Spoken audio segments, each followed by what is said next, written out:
Hello and welcome to what is being called the podcast. I didn't really intend to set up a regular thing or a podcast, but I've uploaded a few videos now to the Facebook group and the YouTube channel that we have. And some people, when they message me, have been calling it, "I saw your podcast." So I suppose because I'll be doing more of them, me talking to you and also discussing with people, and exciting, we're actually planning to have debates, invite people from FFWP or even Sanctuary Church and have debates. So we're planning our first one. So I suppose it could be seen as a podcast, even though that wasn't the intention when I uploaded the first video of me talking, and then the second one was me discussing with Aryan. But yeah, if they want to call it a podcast, that's fine. So I thought I would talk a little bit today about a few things. And one of them is why I started the group and also why I chose the name for it. Well, maybe I'll start with that before I go into the other things. So why did I call it the Original True Parents Family Ministry? I think they've got it right, yeah. And the reason is because what we are being presented with right now by the Family Federation and by True Mother herself is not the original True Parents. It may be the same people in Hag Jahan, True Mother, and Sun Myung Moon, True Father, but it is not really being presented as true parents anymore. In fact, they're not even using the phrase true parents a lot of the time, and they're not using even the phrase true father.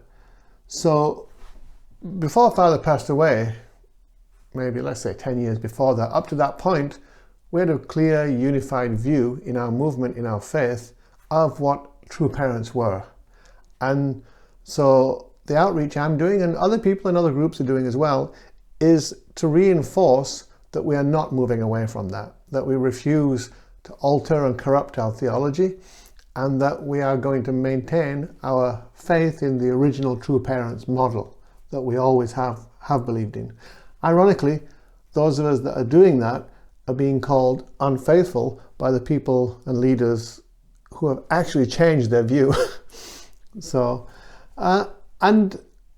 this is the same whether we discuss it with Family Federation leaders or Sanctuary Church. Both groups have actually changed their concept of what true parents are, in a sense. And so I called the group Original True Parents Family Ministry because, all right, the first part is Original True Parents. I think I've just explained that. And the reason I called it family isn't so much the idea of ministering to families. It's because an extension of true parents, and what is really God's whole providence, is the creation of a lineage for God. And the lineage is true parents and their direct children. And as I've explained before, the blessed children who marry directly into true parents' lineage and descendants, and the second generation, third generation, all the blessed children who marry each other and create another layer of that family tree because they were born adopted to that. And then, of course, the first generation who were engrafted to that family tree. So the family in Original True Parents Family Ministry is referring to the lineage of true parents, God's lineage, which he which he couldn't establish through Adam and Eve, but which he reestablishes through true parents.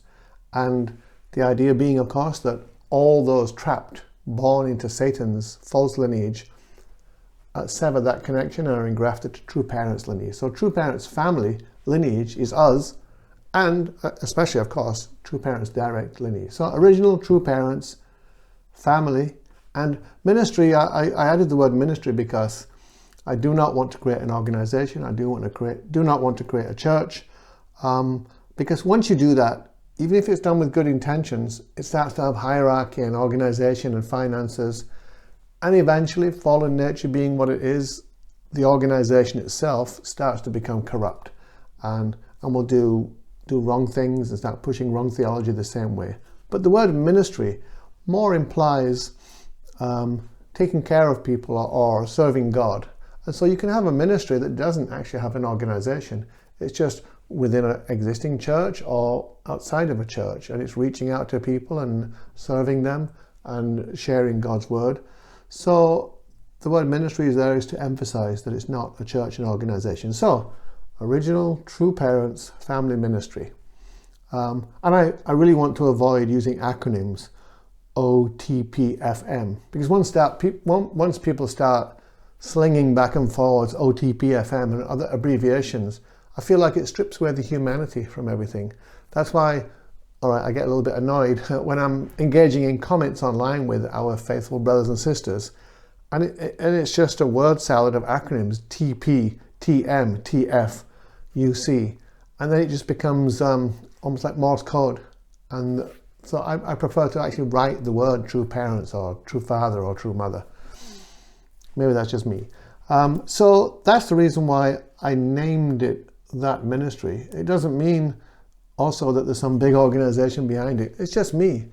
And all right, here's an update on that. I created the Facebook page quite a while before I started adding content, and I created the YouTube page. So if you search YouTube for Original True Parents Family Ministry, you can find the YouTube page there. And I post the videos to the YouTube page, but I also post them to the Facebook page, because I'm aware that when people see it on Facebook, they see the video. Facebook used to allow embedded videos, so you can just run them, YouTube videos, in Facebook, but now they no longer do. So people would have to click and go to another tab on the browser, then start the video. But if I just upload the video direct to Facebook, people can just click and it just starts playing. And on that front, the royal we, I uploaded some videos to the Facebook group so far. And because I use the browser, Chrome, on a Windows PC, it doesn't tell you how many people watch the videos, but on iPhone and Android it does. And I thought maybe 100 people or maybe 200 people have seen the video, but I found out just a few days ago, it's actually over 2,000 people have seen those videos. I'm happy to say the short video clip that I got of True Father, it's just a few minutes long, that got the most clicks. So I'm glad Father beat me in terms of views. So that got like 2,500. And so yeah, that's a bit of an update on the Facebook group. If you see the Facebook group linked in other groups, just go to the group and just click join. And then that way it'll be a group that you're a member of. I'm inviting people from my friends list, but there's about 115 people so far joined it. But invite your friends as well if you think they can benefit from some content you see on it. And the ethos of the Facebook group, and in a wider sense, the Original True Parents Family Ministry, the ethos is to have respect for True Mother and even to a certain degree to the church, even though we openly disagree with some things they might say. For example, there was a lot of outrage because I used the word apostate. In fact, I was invited, after debating online, I was invited to go to the South London service to give a sermon to put my point across. So I accepted that from the pastor. But it turned out that there was a huge outcry, and all the committee in that church and leaders across the country and even just random members were contacting the pastor and just really giving him a hard time, telling him to cancel me and to not allow me to give a talk there. And to his credit, he persisted. And to the national leaders' credit, Mike Balcom, people asked him directly to make sure I couldn't give a talk. To his credit, he said it's the pastor's decision. So I went there and I gave a talk. It wasn't very controversial. It was about the things I've been talking about, such as the title of the sermon was The Lineage of Salvation, and I'm going to give it as a talk as well and upload it. And it was basically just emphasizing how it's not just true parents, but true parents' family and descendants that we all engraft to and support, and how we're all gardeners as well as branches of that God's family tree. So it wasn't controversial, but not many people attended because a lot of people were warned off. And some people that were told as the sermon giver, I was described as a mystery sermon giver, so they wouldn't say my name. And then there were some other church events going on, so about 10 or 15 people attended, and they all seemed to appreciate the talk I gave. The group itself is just going to stand up for True Father and for our original faith and for divine principle and for Father's speeches, but especially for the long-held belief and always taught belief in terms of Father, that True Father is perfect and sinless. And so it may cause conflict, but if anybody, even if God himself were to contradict the principle or to say such things about Father, whether I would get hit by a lightning bolt or not, I would have to stand up and say, I'm sorry, that's not true. That's not what we believe. So if Family Federation leaders around the world, here in the UK, and even if Mother herself says that Father was a sinner, he failed in this, saying such things as, Father shouldn't have married before he married me, and that's why he went to Hung Nam to pay indemnity. Essentially, it's saying that he was punished for fallen behavior, marrying and obviously sleeping with somebody who's not the prepared person, which is just not true. It's not what we've taught all our lives in our church, and it's not what the leaders have taught.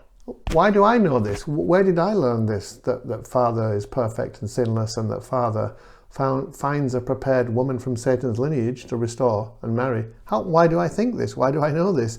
It's because they taught me that for decades. And then at the last minute, after Father passes away, they just suddenly change their theology. And a common thing that they say is, well, I'm not interested in theology anymore. So what's left? Just obedience to power. So we have no choice but to contradict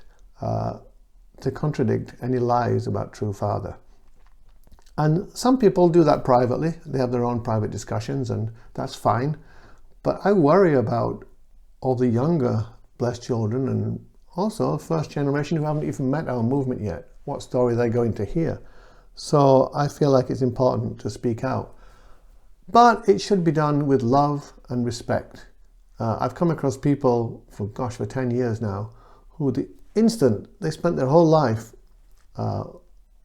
believing in true mother and true parents, receiving the blessing from them. The instant mother said something that's controversial and she said something that's wrong, which I agree with is wrong, they just turned to hatred towards her. And that makes me wonder, did they have a lover in the first place?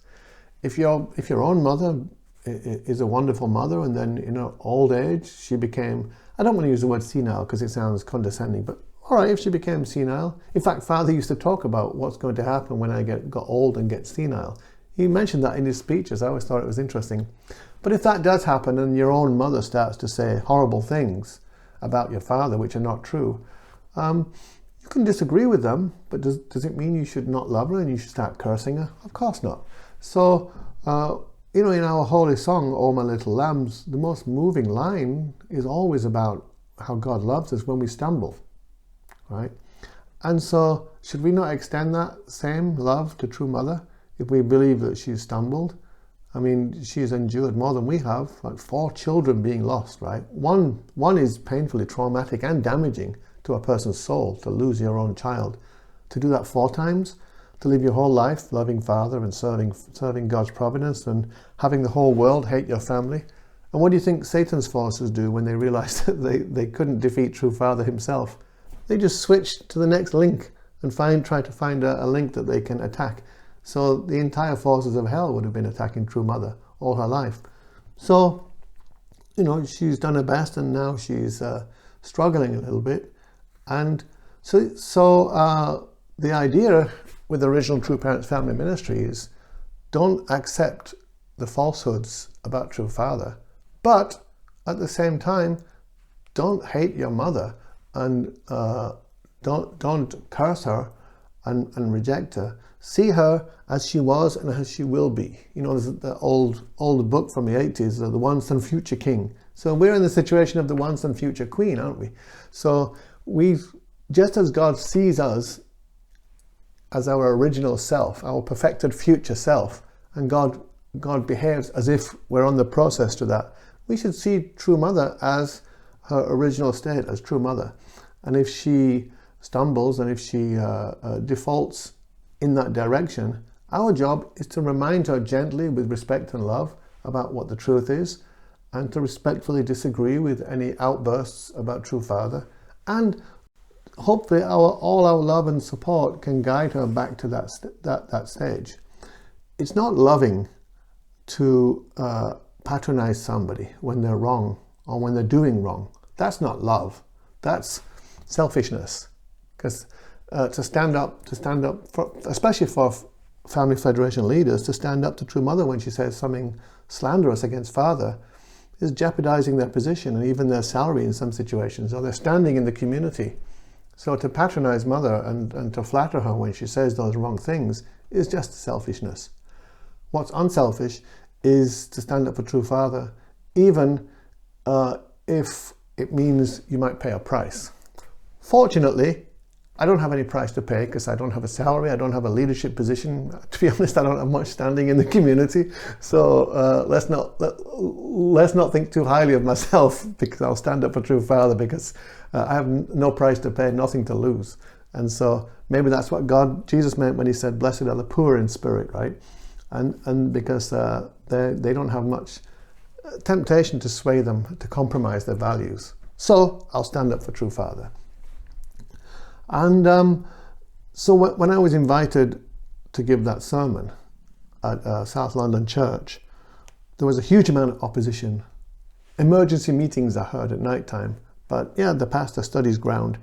And one of the things that happened was they went on Facebook and they found screenshots of the comments I've made to show that I'm obviously a person with no faith and who shouldn't be allowed to speak at church. And one of the most outrageous clips, screenshots of the comments I made was when I used the word apostate to describe True Mother. It sounds like a horrible word, like heretic, right? And yeah, people have used such words in the past with overly strong emotion. But actually, what does apostate means? It just means no longer believe and teach what you used to believe. And it's very clear that True Mother no longer believes that True Father was perfect, is perfect, no longer believes that True Father is sinless, and she no longer believes that True Father was a person who rescues somebody from Satan's fallen lineage. She no longer believes that she, like I, was born in Satan's lineage and was rescued by True Father. In her case, raised up to be True Mother. So by definition, True Mother is apostate, no longer believes what she used to believe. And so the language I use is technically correct, but yeah, I can understand how people see that word and they just feel like it's a big insult. But what greater insult is there to say that Father is a sinner? All these leaders going along with that, right? That Father is fallen. So yeah, there's always going to be opposition when you stand up for the truth. And that's what this ministry is doing. But it really wants to emphasize a balance, right? Standing up for the truth, stating the truth, reminding people that this is our long-held belief, from the 1950s even, right? So what's that, 70 years? 70 years of our theology. And let me just clarify what our theology has always been. It's been that, as with Jesus, God refines lineages, in this case in Korea, until one person can be born who can become perfect. I don't know, to be honest, if Father's blood lineage was changed in the womb or sometime after. The important thing to me is that he is perfect. Like Jesus was perfect, like God is perfect, like Adam and Eve failed to become perfect, like all of us are imperfect, True Father was and is perfect. That's the foundation. In that perfection, it means he is one with God, right? He is of God's lineage, not Satan's lineage. And then, after doing mission work, building a movement, educating members, bringing about divine principles so we understand more clearly all his speeches, the main central focus of God's lineage is to establish a lineage, a family of God on earth that can multiply forever, and there's no part of Satan's lineage. And this perfect Messiah, True Father, cannot do that alone. Impossible. God can't do it either. God needs a spouse for the Messiah. Unfortunately, it's not very easy for God to produce a perfect person in this fallen world. Even between Jesus and Father, it's 2,000 years. So the Messiah has no choice but to marry in a holy blessing ceremony with somebody who's not perfect. Not only not perfect, but there's only two lineages, God's lineage and Satan's lineage. And God's lineage hasn't even begun because the Messiah hasn't got a spouse yet. So the only way the Messiah can find a spouse is from somebody in Satan's lineage. Father has always taught that. That's always been our belief and theology. And Father has also taught that he doesn't just choose a random person to marry. Because even among fallen lineages, there's a different variation in quality. If somebody has ancestors going back 10, 20, 100, 300 generations, where most of the people really made effort to be good and conscientious, it accrues a level of purification of their soul. And that improvement is passed on to their children and their children's children. It may be that a lineage could have 50 generations. Some of them were evil, but some of them were good. If the majority were good, it passes on overall. It's like a 2 steps forward, 1 step back. It passes on overall improved merit. And so the children of those lineages may have a relatively better quality soul, more purified soul than children of lineages where most of their ancestors did evil. It doesn't mean that person's perfect or even holy or a saint. It's just relative. Relative to God, we're all sinners, fallen nature, but relative to each other, there is a kind of a difference. I don't rate myself very highly in that. So there are several lineages that have a relatively good fruit. And so True Father has a choice to choose between all those lineages. Who is the best candidate to be True Mother? And obviously he wants to have as many descendants as he can, so he's likely going to choose somebody who's younger. And so when the choice was first made, he got married. It didn't work out. Same the second time. It's not his fault, not God's fault. It just didn't work out. I won't blame the spouses. But then Father chose Hak Jahan. And if Hak Jahan would have passed away when she is young and not been available, there would have been other people from prepared lineages. Prepared doesn't mean perfect. It just means relatively the best choice among everyone. So Father tried again the third time and chose Hak Jahan, and it seemed to work out. And they had, 13, 14 children? I feel ashamed for not knowing the exact number. And that's what we've always taught. So the person who is a candidate for True Mother is born in Satan's lineage, what you might call a first generation or like a Jacob's child. They have original sin, they have fallen nature, and they're imperfect. And the Messiah forms a relationship with them, marries them, loves them, and educates them. And think about it, if Christians have a spiritual relationship to God, that's a great advantage. And we've seen that blossoming in Western culture. Western culture with human rights and democracy and modern science and medicine and all those wonderful things, they didn't come about because they were white or Western. They came about because they were Christian. And over centuries of refining in their relationship to Jesus, they were able to refine their spirits to be more sensitive to logic and science and things, and somehow God could bless through them the whole world. So imagine the relationship they have with Jesus. It's kind of tenuous. They have a few chapters in the Bible, and they have maybe a picture of Jesus, what they think he might look like, and they know Jesus' character, so they make a spiritual relationship. Now imagine how much more restoration a person could experience if they're married, literally married to a perfect person. That's lovemaking, where they exchange body chemicals and emotional intensity and volatility and passion, and they live together and they cook together and they sleep together and they learn from each other. So the idea is that this woman from the fallen world that True Father chooses to be the True Mother candidate has a great advantage in the deepest relationship with the Messiah. Something that we're all a little bit envious of, because there are some members in our faith community around the world who've never seen True Father.